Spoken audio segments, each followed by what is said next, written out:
ওরা আমাকে আমার বাবুকে হত্যা করার জন্য চাইছিল। আমরা কোর্ট থেকে যে আপনাকে তালাকনামা পাঠাইছে হিসেব করে দেখছি 1 বছর 2.5 মাস হয়। আমি মানবো না, এখানে আমাকে হত্যা করে বাইর করতে পারবো, আমি মারে হলো আমি যাবো না।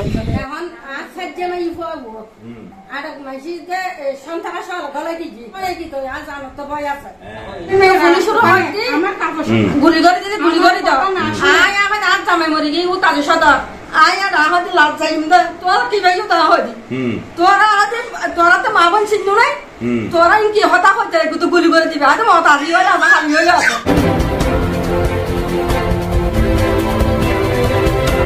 চট্টগ্রামের বোয়ালখালী পূর্ব আমুচিয়া ৩ নং ওয়ার্ডের মৃত তাজুল ইসলামের ছেলে নূর মুহাম্মদের সাথে চকরিয়ার ডুলাহাজরা ইউনিয়নের গার্মেন্টস কর্মী আনারকলির সাথে প্রেমের সম্পর্ক হয় এবং বিগত ১১ জুন ২০২২ তাদের বিয়েও হয়।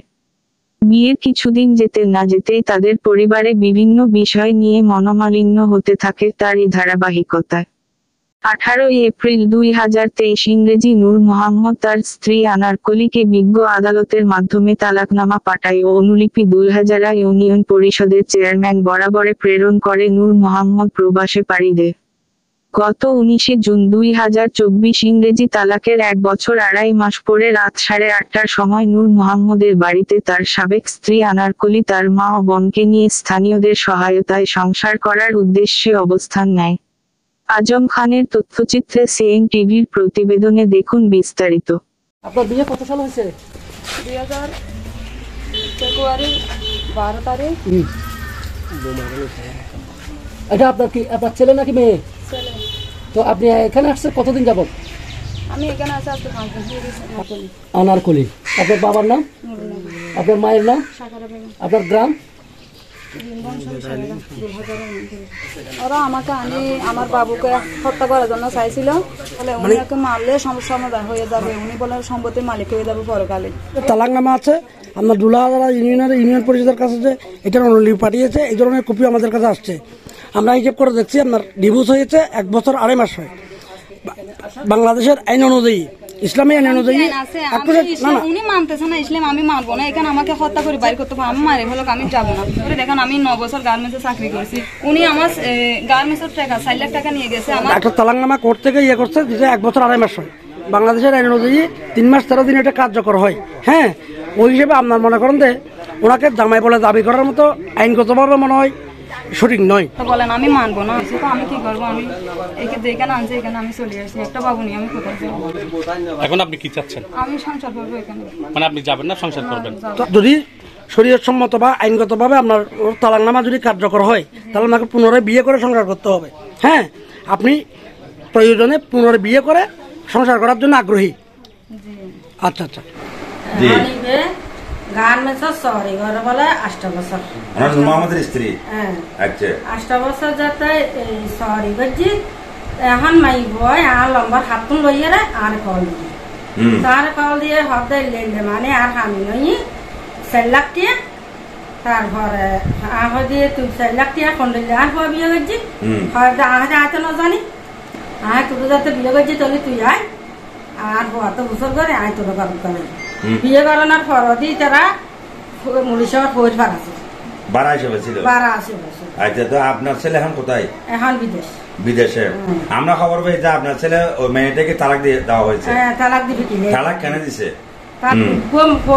মানি ঘুমাইব তালাক কিনলে দেয় ইয়ান তা হইনে বেজম আয় তো মানি পোয়ারা আনাইয়ারা দুর্গরিয়ারে বিয়ে করায় মানে বিয়ে হইবার আগে আর করতে হাঙ্গামা করছে। হাঙ্গামা করে যা দরজা আমরা খবর পাই যে আপনাদের ঘরে ওই মহিলা আপনাদের ছেলের মধ্যে যাকে তালাক দেওয়া হয়েছে উনি এলাকার কিছু সন্ত্রাস নিয়ে আপনার ঘরে হাঙ্গামা করেছে, এটা কতটুকু সত্য?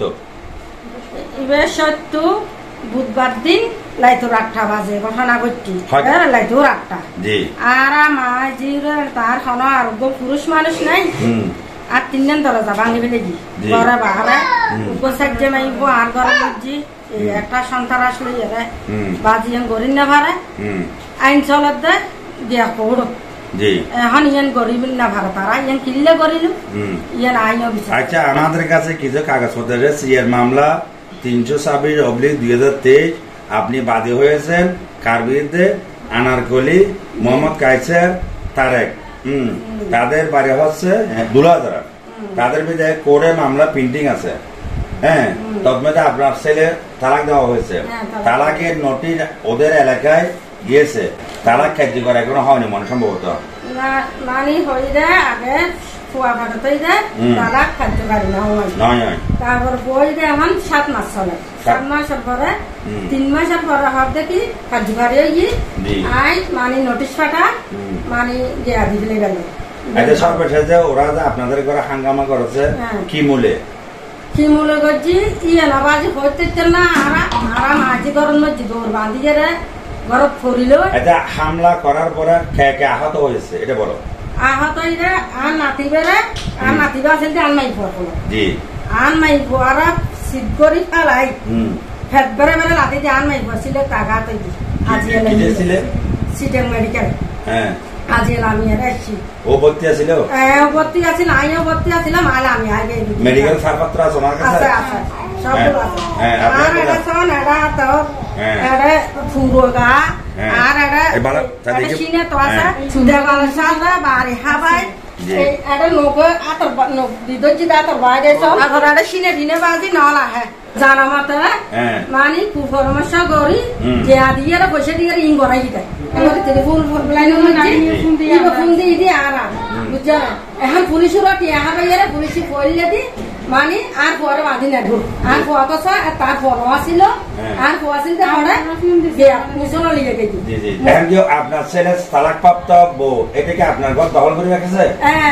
আপনাকে দেখতে পাচ্ছেন না? আপনাকে জানার ভয় আছে কিনা? জানার তো ভয় আছে।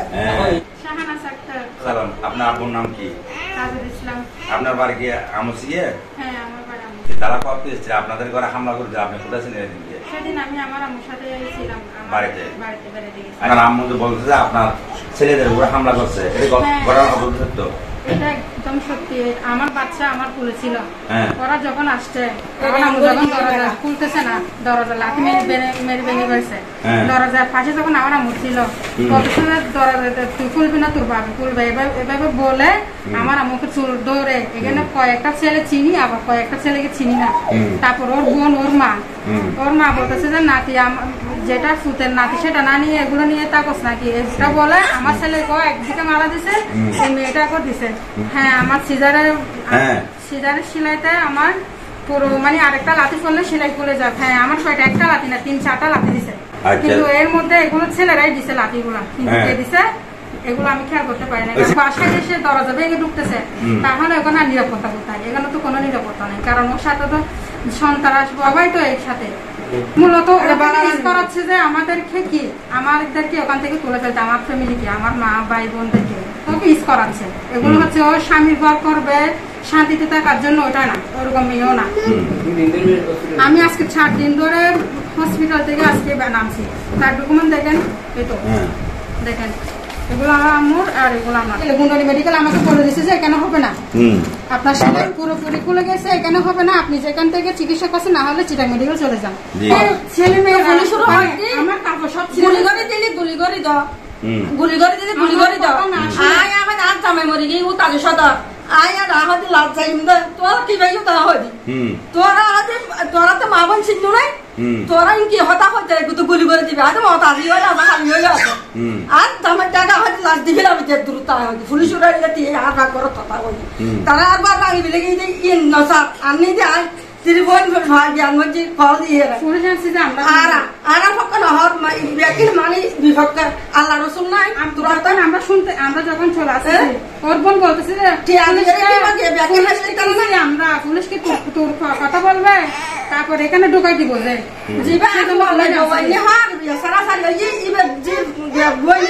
আর হয়তো শুরু করে দিই এভাবে কি হবে মানে নতুন বাজার হয়তো গলা দিই আমার কি হতা পুলিশের হাতে আরে গুলি করে দিব। আমরা ওদের থেকে ফ্যামিলি থেকে আমরা সাক্ষাৎকার গ্রহণ করেছি, দেখলাম নূর মোহাম্মদ ওই মহিলাকে তালাক দেওয়া হয়েছে, ওদের বিরুদ্ধে কোর্ট একটা মামলা পেন্ডিং আছে। হ্যাঁ, এবং ওই নূর মোহাম্মদের বোনকে ওরা মারধর করে মেডিকেলে পাঠিয়েছে, ওদের আত্মনাথ ওরা বিস্তারিত বলছে। আমরা সিআইডির পক্ষ থেকে প্রশাসনের কাছে সনির্বন্ধ অনুরোধ করব, এই প্রশাসনের সুনির্দিষ্ট তদন্ত সাপেক্ষে বিষয়টা উদ্ঘাটন করার জন্য দাবি জানাচ্ছি।